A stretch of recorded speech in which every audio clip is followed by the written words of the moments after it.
Halo sahabat Sukma Jaya Elektronik sekalian. Saya beberapa kali ini mendapatkan pertanyaan dari teman-teman online. Apa kita bisa menginstal firmware mainboard TV universal tapi tanpa menggunakan komputer, PC, atau laptop? Jangan khawatir, tentu saja kita bisa. Kita bisa menginstal firmware mainboard TV tanpa perlu PC atau laptop. Di sini kita akan menggunakan HP Android.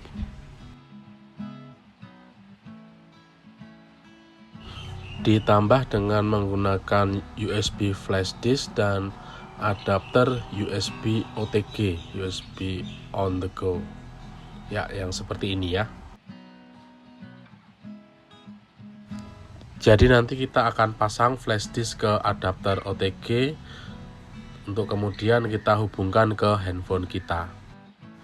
Kita akan download firmware melalui handphone kita dan kemudian firmware-nya akan kita salin ke USB flash disk kita. Lalu kita akan install firmware-nya ke mainboard TV dengan menggunakan flash disk tersebut. Nah, sebelumnya kita akan cek mainboard kita dulu. Kita perlu tahu tipe atau model dari mainboard yang kita pakai. Tipe board biasanya tercantum pada bagian atas atau bagian bawah mainboard. Tipe mainboard ini biasanya tercetak dengan ukuran huruf yang besar. Nah, pada board ini tipenya tercantum di bagian belakang atau bagian bawah ya. Kita bisa lihat tipenya adalah ZS T63W.BKR00. Nah, board ini juga sudah mencantumkan kode nama firmware-nya. Kode firmware-nya adalah LW36BKC01. Kenapa kode board dan firmware itu penting? Karena mainboard itu mencari data firmware di flash disk itu berdasarkan nama. Di flash disk itu kan ada banyak file yang tersimpan. Nah, mainboard akan mencari file .bin dengan nama yang sesuai. Jadi file firmware yang sesuai. Jadi walaupun kita punya file firmware yang sesuai, yang benar, namun kita beri nama yang salah, misalnya 1.bin, maka mainboard tetap tidak akan membaca file firmware tersebut. Sebaliknya, kalau kita punya file firmware yang salah, tetapi kita ganti namanya menjadi nama firmware yang betul ya, maka mainboard akan tetap mencoba menginstal file firmware yang salah tersebut. Hanya karena nama yang benar, mainboard tidak tahu kalau itu file yang salah. Bila mainboard tidak mencantumkan kode firmware, kalau layarnya masih bisa tampil walaupun kurang pas seperti ini, kita bisa masuk ke dalam factory setting.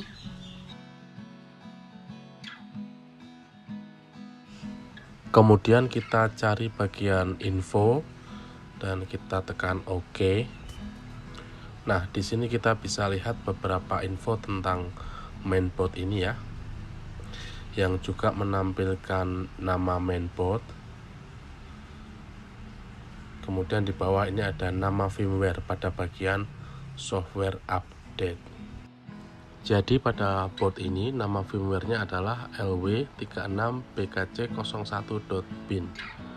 Nah, dengan mengetahui nama board dan nama firmware yang sesuai, yang benar, kita bisa mencari file firmware yang sesuai di internet. Sebagai contoh, kita bisa lihat tampilan layar di depan kita ini. Tampilannya terbagi menjadi beberapa bagian ya. Ini dikarenakan firmware-nya tidak sesuai dengan layarnya. Jadi resolusi firmware tidak sama dengan resolusi layar. Nah, kita akan cek juga tipe layarnya. Tipe layar biasanya tercantum pada label di belakang layar. Nah, pada layar ini tipenya adalah B140XW01. Dari tipe layar kita akan cari data resolusinya dan kemudian memilih firmware yang sesuai dengan resolusi layar tersebut. Sebagai pengingat, layar LCD itu hanya punya satu resolusi ideal. Jadi kita tidak bisa install firmware dengan resolusi yang berbeda. Dari tipe panel, kita akan cek datasheetnya. Kita akan cari data dari layar ini. Kita bisa download file PDF datasheet layar ini. Nah, sudah banyak situs penyedia jasa download datasheet ya. Tetapi karena kita hanya butuh data singkat, tidak perlu terlalu lengkap, kita bisa cari datanya melalui situs panellook.com. Kita tinggal masukkan tipe layarnya.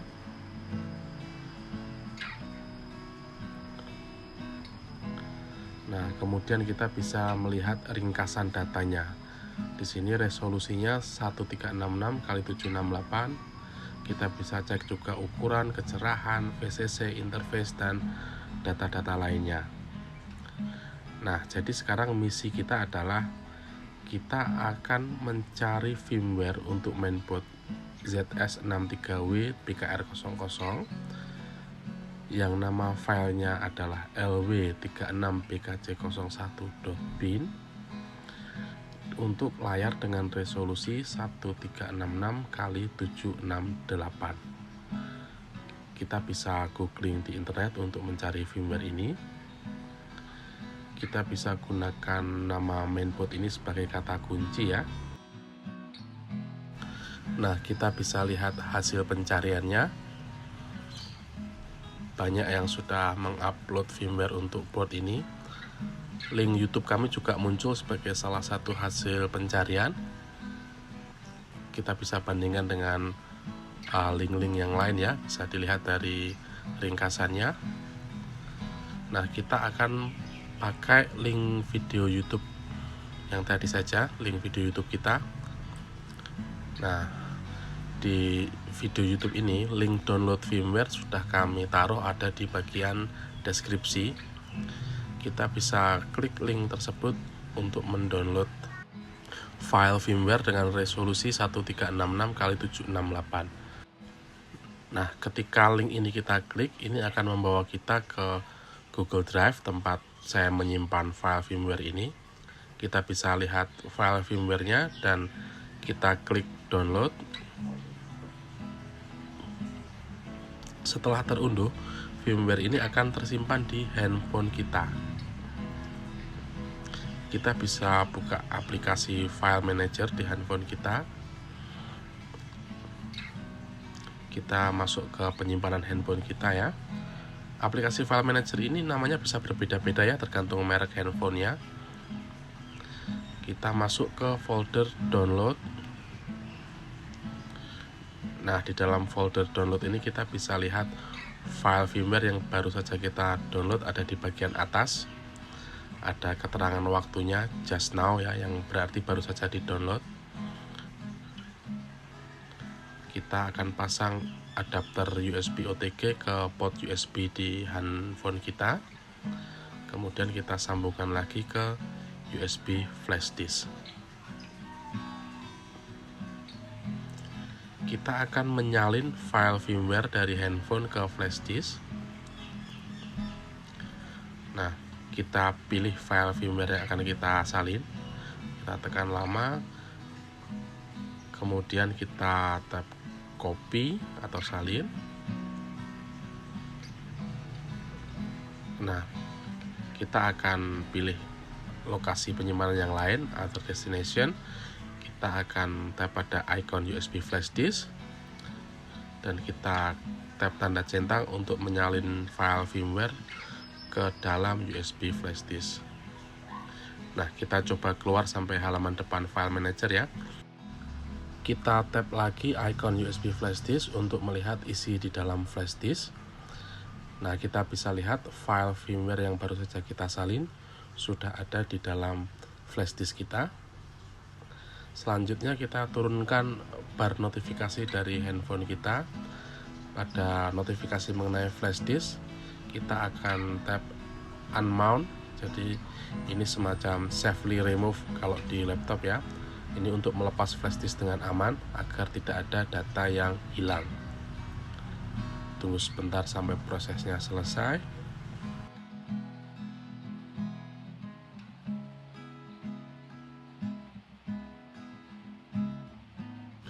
Kemudian kita lepas adapter USB OTG dari handphone dan kita lepas flash disknya. Kemudian kita pasang flash disk ke port USB pada mainboard TV. Kita pasang jack DC dari power adapter ke mainboard. Kita bisa lihat melalui LED indikator ini, lampu LED-nya akan mulai berkedip yang menandakan bahwa proses instalasi firmware sudah berjalan. Nah, instalasi firmware biasanya akan memakan waktu sekitar 30 detik. Saat LED mulai berkedip cepat, ini berarti proses instalasi firmware sudah berhasil. Nah, kita bisa lihat layarnya sudah menyala lagi, sekarang sudah menyala penuh ya. Instalasi firmware kita berhasil. Tinggal warnanya saja yang ini agak terlihat ngaco ya, warnanya seperti glaze atau warnanya acak. Ini kita bisa atur melalui LVDS map di factory setting. Nah, tinggal sekarang kita mulai pencarian siaran televisinya.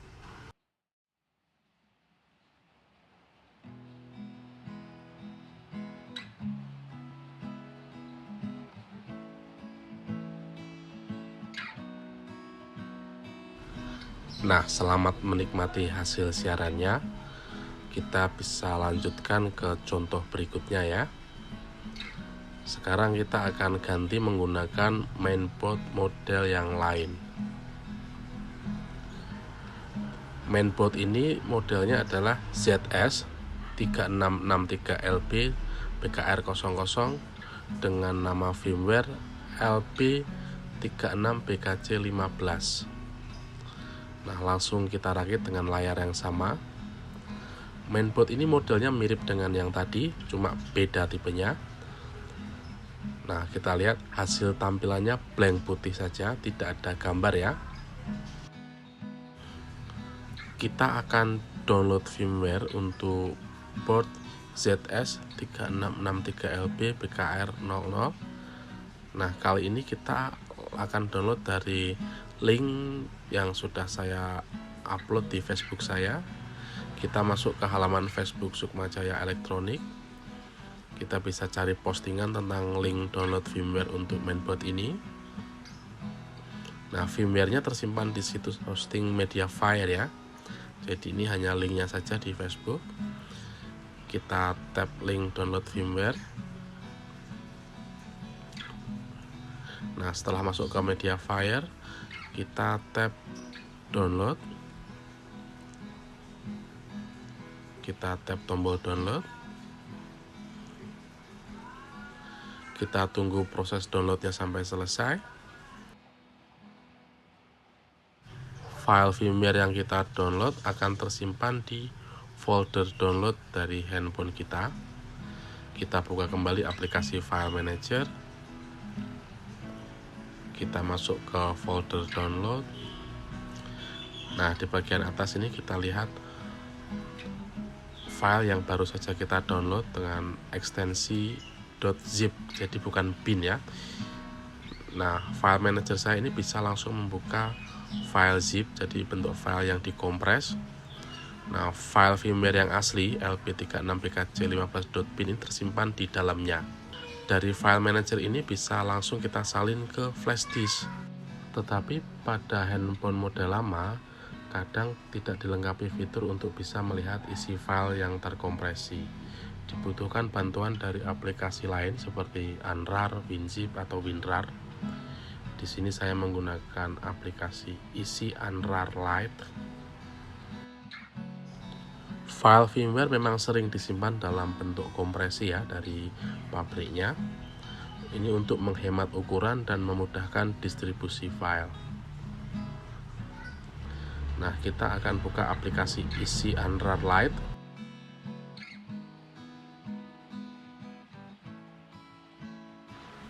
Masuk ke dalam folder download. Ya, kita pilih file firmware yang format zip tadi ya. Kita tap tanda centang di bawah ini. Kita kemudian tap tombol ekstrak.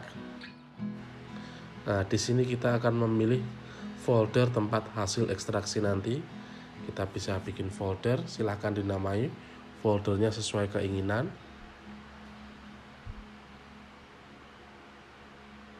Kita tekan OK untuk memulai ekstrak file ya. Nah, ini sudah selesai. Setelah selesai, kita bisa langsung lihat hasil ekstraksinya di dalam folder ini. Nah, kelihatan ya. Sekarang kita beralih ke File Manager. Kita buka aplikasi File Manager. Nah, pada folder download kita bisa temukan folder hasil ekstraksi tadi. Nah, kita masuk ke dalamnya untuk kita melihat file bin-nya. Kita akan salin file firmware ini ke dalam flash disk kita. Seperti pada board sebelumnya, jangan lupa unmount dulu sebelum melepas flash disk dari handphone. Nah, sekarang tinggal kita akan install firmware ke mainboard menggunakan USB flash disk. Caranya sama seperti sebelumnya ya. Nah, ini proses instalasi sudah berhasil ya. Selamat, ini dia hasilnya.